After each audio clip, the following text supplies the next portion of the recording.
First off, I want to welcome you to the third video in the Principles of Drum Set series. This is going to be a continuation of the Customize Your Own Adventure portion of the series.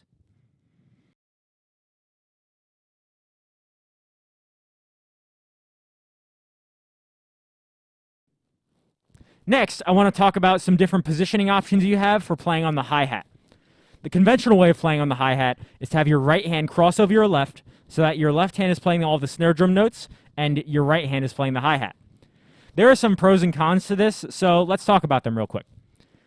One advantage to playing this way is to have your right hand have real ease of access between the hi-hat and the ride cymbal. Let's say you're playing a song and you're going from the verse of the song to the chorus of the song. A really good option sometimes is to do just this and go from the hi-hat to the ride cymbal. This motion is really easy and doesn't take much effort. Another good reason to play this way is so that your right hand, your dominant hand, if you're right-handed, is going to be playing a lot more notes than your weaker hand, your left hand. Especially if you're playing something like a samba rhythm. That requires a lot more intensity than if you're just playing, a backbeat with your left hand. Some disadvantages to playing this way are that when you're first learning, you might feel like you're getting in your own way with your hands, and you might even hit your stick sometimes going for a backbeat. And this is normal. It goes away after a while of practicing, but when you're first learning, it feels pretty awkward.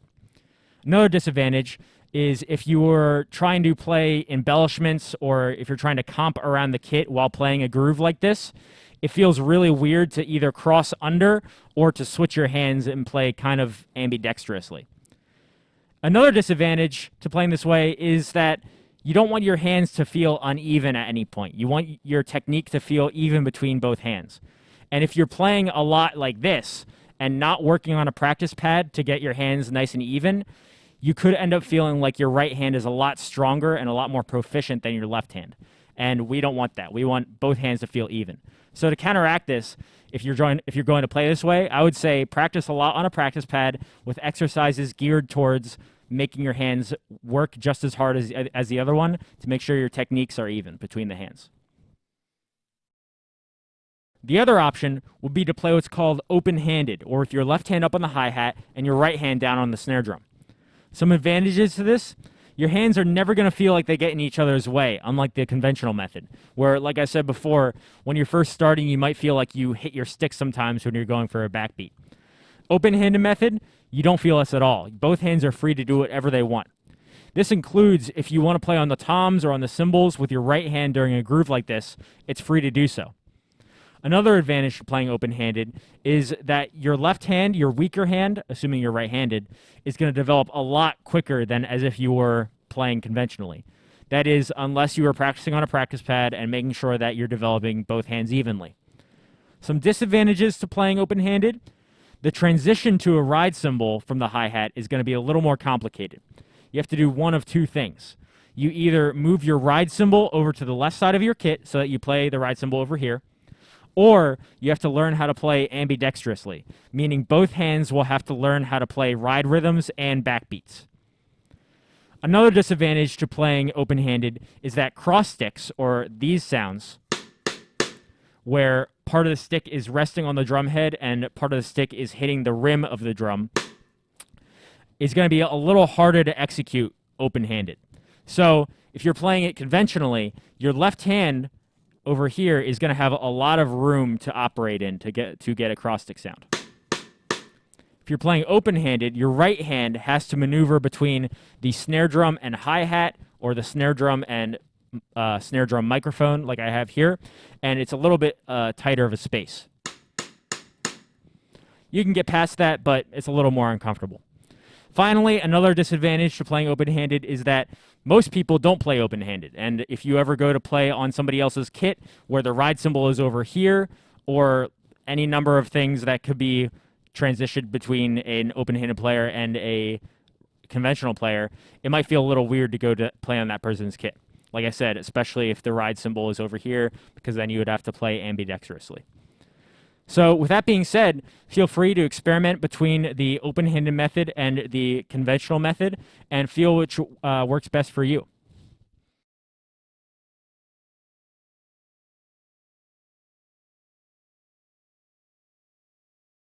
Speaking of the hi-hat, let's talk about foot technique. For both the bass drum and the hi-hat, there are two main methods to operating the pedals. The first technique is called the heel down technique. And this is often used by beginners because it feels pretty intuitive and natural when your feet are first getting used to playing the pedals. But don't be mistaken, this technique is also used by professionals as well. So to play the heel down technique, what you do is put your feet on the pedals, and the entire time your heels are going to rest on the bottom of the pedals. And without lifting your heels, your ankle acts as a hinge, pressing the ball of your foot down onto the pedal and initiating either a bass drum stroke or a hi-hat kick. This is what it looks like on the bass drum. And this is what it looks like on the hi-hat.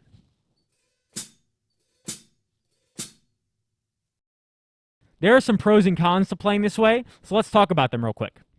Some advantages to playing heel down. First, it's really easy to achieve a quiet sound playing heel down technique.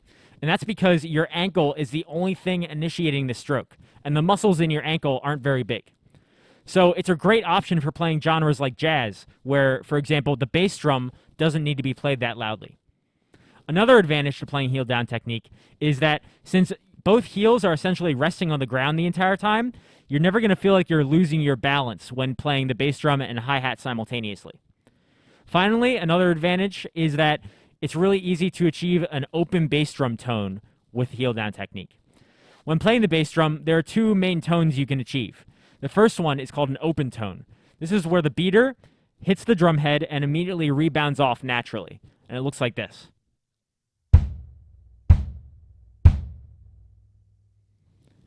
Using this technique, you get a really resonant sound, a really full sound from the bass drum. If you want a tighter, more closed sound, you let the beater rest on the head, like this.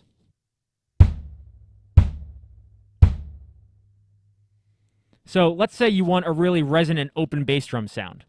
Playing heel down is really great for that because your ankle naturally wants to rebound with the spring tension from the pedal. Some disadvantages to playing this technique are that, one, it's a lot harder to play loudly using this technique. Like I said earlier, the ankle is the only thing initiating the stroke, and the muscles controlling the ankle aren't very strong compared to the muscles in the rest of your leg. So the heel down technique might not be ideal for genres such as rock, which requires usually a more present bass drum sound. Another disadvantage is that it's a lot harder to achieve double strokes using the heel down technique. Double strokes on the bass drum occur when you have a really fast stroke that occurs twice in a row from the bass drum pedal. And with your heel on the ground the entire time, it's hard to get enough leverage to get that really fast double stroke on the pedal. Finally, another disadvantage to playing heel down is that after a while of playing, you're probably going to feel some soreness and pain in your shin muscles. This is because the technique requires you to lift your foot a lot from the heel up, and this will probably wear out your shins a good bit. So now that you know some pros and cons of the heel down technique, let's learn about the heel up technique. Contrary to the heel down technique, the heel up technique involves lifting your legs slightly before the stroke. This obviously takes your heel off of the pedal. Then you let the weight of your leg fall, and your relaxed ankle, keyword relaxed, transfers the energy from the weight of your leg into the pedal and allows the beater to strike the head or create the hi-hat kick sound. This is what it looks like on the bass drum.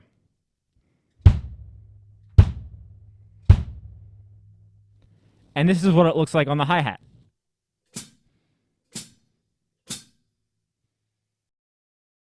Now let's talk about the advantages of this technique.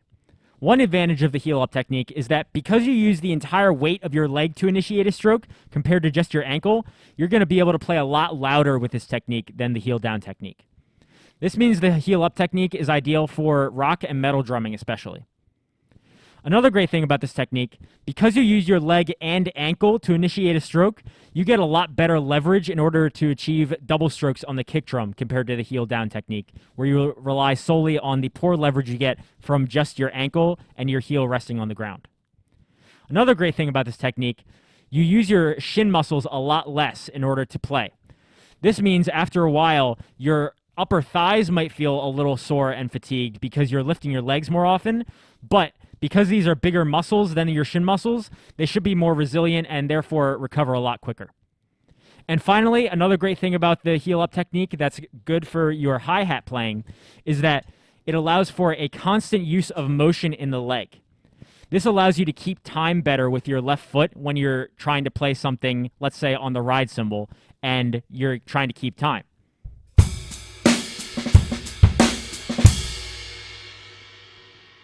That's a lot easier using the heel up technique than as if I were trying to lift and put down my foot every single time with my shin using the heel down technique.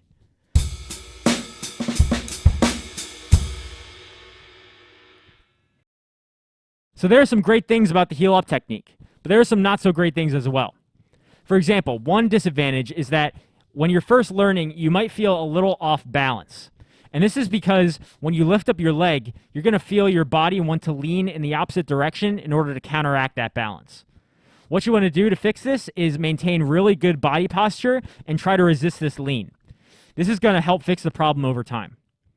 Another disadvantage of the heel up technique is that when you use your entire leg, a lot of people want to play as loud as possible all the time, and they find it really difficult to play quietly. However, if you practice control, you're able to play just as quietly as if you were playing the heel down technique. Similarly, a final disadvantage for this technique is that when you use your entire leg, a lot of people feel it necessary to leave the beater on the head or play consistent closed tones on the bass drum, which is fine for a lot of circumstances. But a lot of people find it really difficult to get open tones using the heel up technique, which is necessary in some situations. So now that you know the advantages and disadvantages of the heel up and heel down techniques, try them out for yourself and make sure you look at what genres you're going to be playing in. Like I said before, if you're going to be playing mostly jazz, I would recommend the heel down technique for its delicateness. Delicacy? Delicateness.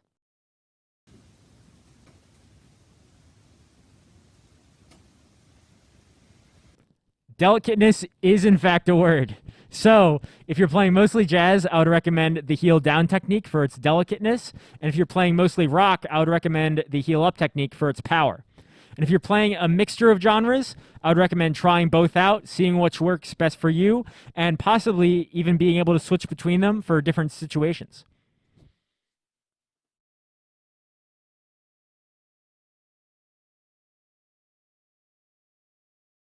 Now I'd like to talk about seat height and posture. I know it might be tempting to just sit down and play when you're first getting into playing the drum set, but I promise it'll be worth it to experiment and figure out what seat height works best for you. The first thing you should know about seat height is that it's only customizable to an extent. For instance, you should avoid setting up your seat so that you're sitting too low. How would you know when you're sitting too low, though? To achieve proper posture on the drum set, both of your knees should be at least 90 degrees while both feet are resting comfortably on their respective pedals. If this angle gets any smaller than 90 degrees, you'll start to develop joint pain in your knees over time and also possibly have back issues. So, once you're at 90 degrees, how will changing the seat height affect your playing? Seat height affects a bunch of different variables like drum and cymbal height, pedal technique, and more. For example, sitting lower is often better for playing heel down technique because as you get higher, your shin muscles work harder to lift your toes off of the pedal. Over time, this can cause more fatigue.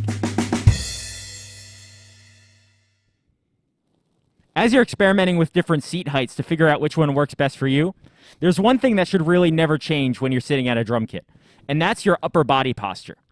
Whenever you're sitting at a drum kit, make sure your upper body is really nice and tall, as though you're standing from the waist up. This helps maintain a really relaxed back and helps prevent injury in the long run. Then, you can have your arms rest down by your sides, and then bring them up to a really nice, comfortable playing position where you don't feel any tension. If you need to adjust any of your cymbal stands or drum stands in order to accommodate for this, feel free to do so. And like I said, this posture technique will really help in the long run to prevent injury and back pain. So now that you know that good posture includes knees at least 90 degrees and a straight, relaxed back, you should be able to experiment with seat height a little more efficiently in order to determine what works best for your posture. Personally, I found that sitting higher works best for my posture and that sitting lower encourages more of a hunch back. but everybody's bodies are different, so feel free to experiment and see which works best for you. And that's going to do it for this episode in the Principles of Drum Set series. I hope you enjoyed it, and I especially hope you enjoy customizing your own adventure in learning to play the drums.